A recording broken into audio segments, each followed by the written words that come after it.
Es un placer estar con ustedes este final de la semana, en este viernes, aquí en Horizonte, para llevarles por algunos de los puntos más importantes que consideramos hay que informar en esta jornada.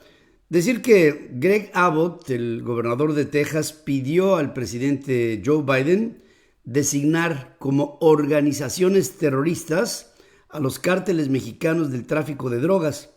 En una carta enviada al presidente de los Estados Unidos y a la vicepresidenta Kamala Harris, dice que se trata de organizaciones terroristas extranjeras, por lo que ya es tiempo que el gobierno federal las designe como eso, como una amenaza a la integridad, a la paz, a la tranquilidad y al cumplimiento con la ley en los Estados Unidos.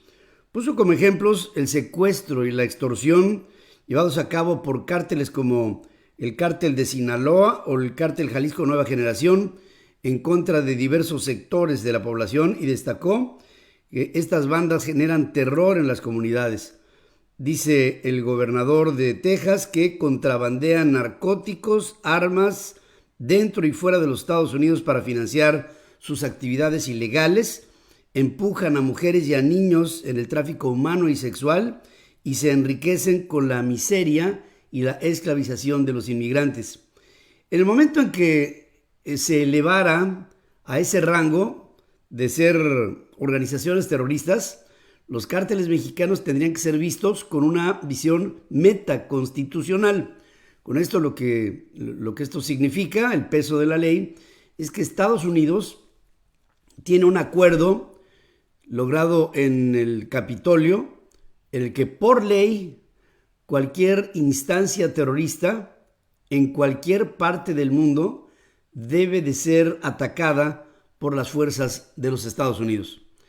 Con esto, si hay un cártel de Sinaloa, pues tendría el gobierno de los Estados Unidos que establecer una fuerza de choque para inhibir a ese cártel en Sinaloa. O si hay un cártel del Golfo, pues en el Golfo, pero no en Texas, sino en Tamaulipas o en Veracruz o en donde quiera que se encuentren desempeñándose estos grupos terroristas. Ya en el pasado el presidente Donald Trump amenazó con la sola idea, el amago de que pudiera haber esto, de que se pudiera catalogar a estos grupos de narcotráfico mexicanos como organizaciones terroristas. Ahí entraría Estados Unidos en otro tipo, otro rango, otro nivel de relación con el gobierno mexicano, porque ya no sería cuestión de preguntar si hay que entrar por ellos, sería cuestión de ir por ellos, donde quiera que se encuentren. Esta carta de Abbott se me hace muy importante porque refleja no solamente el deseo de Greg Abbott como gobernador tejano, republicano, sino que refleja el deseo de gran parte del Partido Republicano y de gran parte de los norteamericanos, que ven esta necesidad como algo que ya es imperioso y que traería mucho menos consecuencias si en lugar de ver el derramamiento de sangre se fuera hasta la causa y se aplicara un torniquete. Es fuerte lo que ha dicho el gobernador tejano a la Casa Blanca. Veremos aquí, pues ahí está la propuesta, a ver cómo se da, en qué orden y sentido la respuesta. Y la Casa Blanca tendrá que decir algo porque es una comunicación oficial de un gobernante de un estado de la Unión Americana que, vinculado en la Unión Americana, tendría que tener una respuesta del Ejecutivo Federal, del lado de una solicitud de un Ejecutivo estatal. Así es el pacto republicano en los Estados Unidos y se tiene que cumplir a cabalidad. Un tiroteo, hablando de esto, ¿no?, en un almacén de FedEx en Indianápolis dejó múltiples víctimas, según reporta el Indianapolis Star. Con base en un comunicado de la policía, se desconoce cuánta gente fue baleada en el almacén, ubicado cerca del aeropuerto, y hasta este momento no se sabe ni siquiera el alcance de las lesiones que pudieran haber sufrido en caso de que esto haya sido. Todavía está muy opaco esto, pero todos los días, de manera cotidiana, se dan casos como este y vuelve otra vez a tenerse que revisar y poner, digamos, en el tapete de las discusiones políticos, sociales en los Estados Unidos el principio de la segunda enmienda, que te da derecho a ir armado por la vida y defenderte. Y no hay siquiera un mínimo rastro de quienes compran las armas, quienes son los dueños de este enorme arsenal que hay distribuido entre la sociedad norteamericana desde el primero hasta el último centímetro cuadrado del territorio norteamericano. La policía de San Antonio, Texas, informó que un hombre que abrió fuego cerca del aeropuerto de la ciudad, William McManus, jefe de la policía, explica que recibieron un reporte sobre un vehículo que iba en dirección contraria cerca del aeropuerto.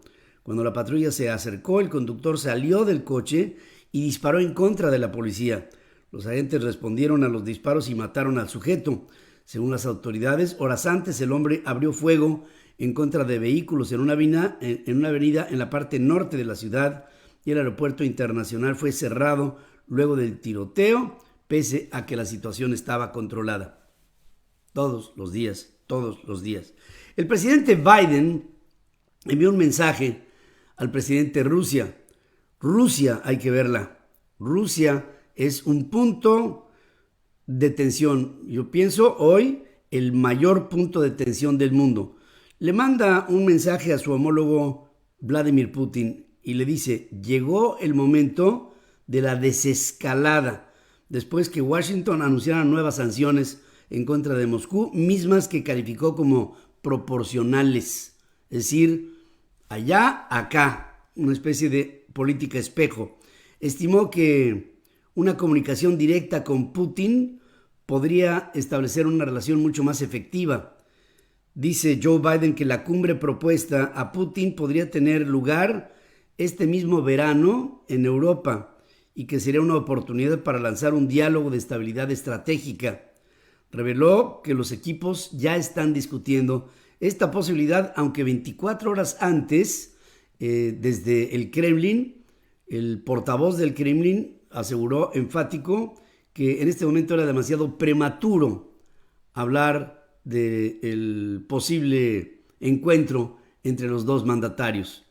Aquí, 24 horas después, la Casa Blanca vuelve a apretar y dice: no, reunámonos y reunámonos ya. Hay que recordar que el gobierno de los Estados Unidos aplicó sanciones en contra de 32 entidades y funcionarios de Rusia y expulsó del país a 10 diplomáticos en respuesta a la presunta interferencia del Kremlin en las elecciones presidenciales últimas de noviembre del año pasado. Como ya le informamos en su oportunidad aquí, el presidente Biden firmó una orden ejecutiva que permitirá volver a castigar a Rusia con consecuencias estratégicas y económicas si continúa o promueve una escalada en sus acciones desestabilizadoras, así los llama internacionales, según advierte enfática la Casa Blanca en un comunicado.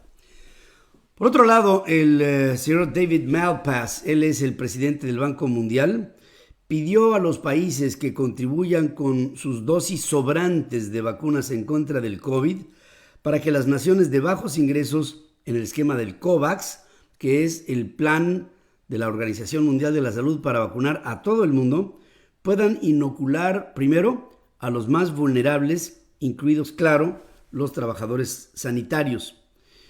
La desproporción que hay por la falta de vacunas en el mundo está teniendo ya acciones devastadoras. La tercera ola de contagios está siendo inmanejable en lugares como Argentina, Brasil, que ni duda cabe. En México las cifras son opacas, pero sabemos que los reportes que da la oficialidad sobre el porcentaje de ocupación de hospitales, el porcentaje de ocupación en las camas de terapia intensiva, la cantidad de equipos que en este momento se necesitan y faltan, y la de medicamentos que se necesitan y faltan, de insumos que no están llegando, están trayendo como resultado muerte y morbilidad en gran parte del mundo. Y claro, América Latina y el Caribe son de las zonas más afectadas. Las personas que recibieron la vacuna Pfizer probablemente necesitarán una tercera dosis en un plazo de 6 meses a un año, luego que probablemente una inyección cada año fuera necesaria, dice Albert Bourla, director general del gigante farmacéutico de los Estados Unidos. O sea, primero se dijo 2 inoculaciones, tanto para Pfizer como para Moderna, como para Sputnik y así sucesivamente. Hasta que llegó Johnson & Johnson y dijo no, una, y después ya vimos lo que pasó. Ahora lo que está diciendo Pfizer es, después de una segunda vacuna, en 6 meses, a lo más un año, habría que aplicar otra vacuna y después una anualmente para cualquier persona. Algo así como lo que hoy es, por ejemplo, la vacuna estacional, que sabemos que se hace cotidianamente, como por ejemplo la de la influenza. Y en este mundo viral, pues el día de mañana tendremos que estar vacunados todo el tiempo en contra de todo.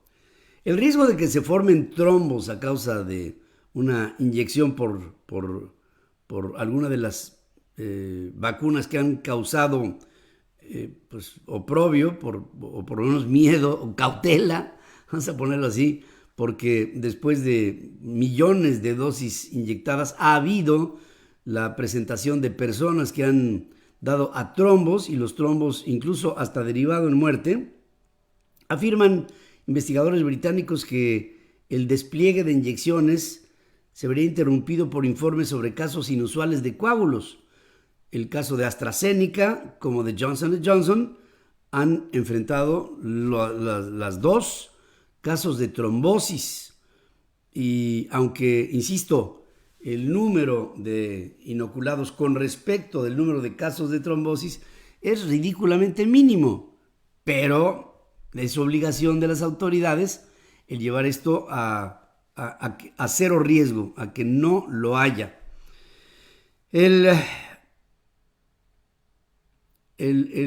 rebrote en América Latina es tremendo. Fíjense, el Instituto de Investigaciones de Venezuela, que yo me imagino que no tienen nada, pero en fin, hablan de que la vacuna de Cuba no es realmente una vacuna, sino que es pues un manejo ahí de carácter político, mediático, para que se diga que Cuba tiene una vacuna que es eficaz cuando en realidad no lo tiene. Resulta que el presidente de Argentina se pone en contacto con el presidente de Cuba para tratar entre los dos de promover la vacuna cubana en Argentina. ¿Ante qué? Pues ante la desesperación de saber que las vacunas de Pfizer o las de Moderna o incluso las de AstraZeneca y Oxford no pueden llegar hasta, por ejemplo, el caso de Argentina, que aquí cito. Argentina, en principio, recibió, por ejemplo, de Moscú una dotación de 300,000 vacunas de la Sputnik 5 y después empezaron a presentarse en Rusia problemas de producción. Y el presidente de Argentina le dice al presidente cubano, vamos a hacer tu vacuna. Aunque hay opiniones que hablan de que la vacuna cubana realmente no es una vacuna eficaz, no puede ser considerada como tal porque ni siquiera ha pasado por los mínimos protocolos. Pero después refuerza el canciller mexicano, Marcelo Ebrard, y dice que América Latina y los países, digamos, potencia de América Latina, le hace Brasil, México, Argentina, por ejemplo, estarían buscando darle preeminencia, darle la primera oportunidad a vacunas hechas en América Latina o el Caribe. Porque dice Marcelo Ebrard que las vacunas AstraZeneca, Moderna, Johnson & Johnson, las vacunas que, ¿saben? CanSino, todas han habido muchos obstáculos para que estas vacunas sean y lleguen hasta los niveles de América Latina y que da orgullo, o sea, le dio la vuelta a la noticia, el saber que hay propuestas latinoamericanas que pueden servir como la vacuna que se está esperando para inocular a todos los latinoamericanos. Si ya está diciendo esto Marcelo Ebrard, tiene dos sentidos. Un sentido es panamericano y el otro sentido es mexicano.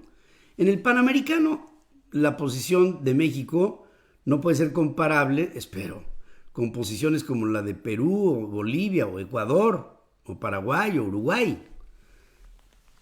Pero desde el punto de vista nacional, México, lo que está revelando a través de las declaraciones del canciller Ebrard, es que cuando el canciller Ebrard dijo en octubre del año pasado que ya se había negociado las dosis y las proporciones de vacuna que se necesitarían para vacunar a todos los mexicanos con Pfizer, con Moderna, con AstraZeneca, con Sputnik, con todo, de repente sale con que hay muchas dificultades y México no tenía nada amarrado. En lo panamericano, pues lo entiendo, en lo mexicano no. En lo que toca a nuestro país, estoy claramente viendo que el gobierno mexicano está diciendo, sin decir, que no hicieron nada antes de que se empezara a sentir en el mundo una campaña de vacunación en lugares que masivamente lo han hecho, como Israel, como el Reino Unido, como Francia, como el propio Estados Unidos, como Canadá, como Japón, como China. México no ha tenido esa gracia. En México se dio un trancazo que yo creo que es un trancazo muy fuerte, con 94 votos a favor, 19 en contra y 2 abstenciones.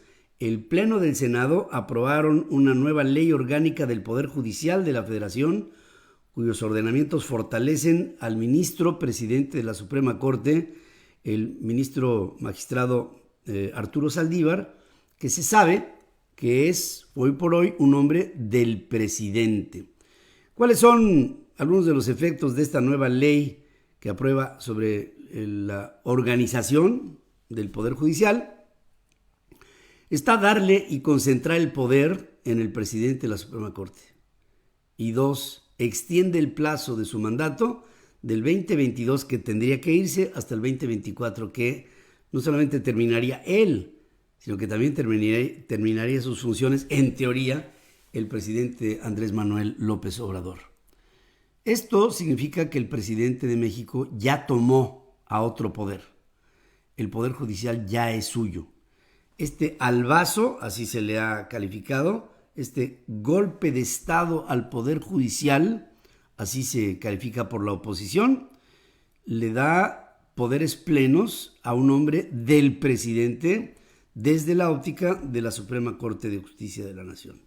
No hay reserva siquiera para lo que obligadamente tendría que ser un análisis de lo que se ha aprobado, porque yo estoy seguro que hay senadores que ni siquiera lo leyeron, no leyeron la iniciativa de reformas a la ley orgánica del Poder Judicial de la Federación. Pero ahora que nos damos cuenta de los efectos de todo esto, sí, es un golpe de Estado al aparato judicial y al presidente de México le queda poco para poder controlar todo. Y solamente decir que una organización que se llama Signos Vitales, conglomerando en ella a expertos en sociopolítica, expertos analistas en la vida política de México, hablan de un dato que se me hace un dato duro, muy duro, muy difícil. En la gestión del presidente Donald Trump, en sus declaraciones oficiales ante la prensa, el presidente Donald Trump en 4 años pronunció 23,000 mentiras. Bueno, el presidente López Obrador en 2 años y 4 meses de gobierno está por duplicarlas, por duplicar el número de mentiras pronunciadas por el presidente Trump en 4 años. Esto habla que el presidente López Obrador es un psicópata es una persona que no entiende que es presidente de México y que sus declaraciones son tomadas como verdad por un pueblo engañado. Hasta aquí la información que les podemos poner en compendio en este horizonte de noticias. Agradecerles como siempre el favor de su atención. Espero contar con ella el día de mañana en Entre Mentes, que pueden verlo a través de centralfmonline.com. Tenemos también aplicaciones en iOS y en Android y una red enorme de estaciones hermanas, asociadas, afiliadas en 7 países del continente americano. Soy Pedro Ferriz de Con y les invito para que en unos minutos más estemos juntos en Central FM Equilibrio en la primera emisión, transmitiendo a través de Central FM Online, aplicaciones y nuestra red de estaciones, así como plataformas. Gracias por su presencia aquí. Buen fin de semana.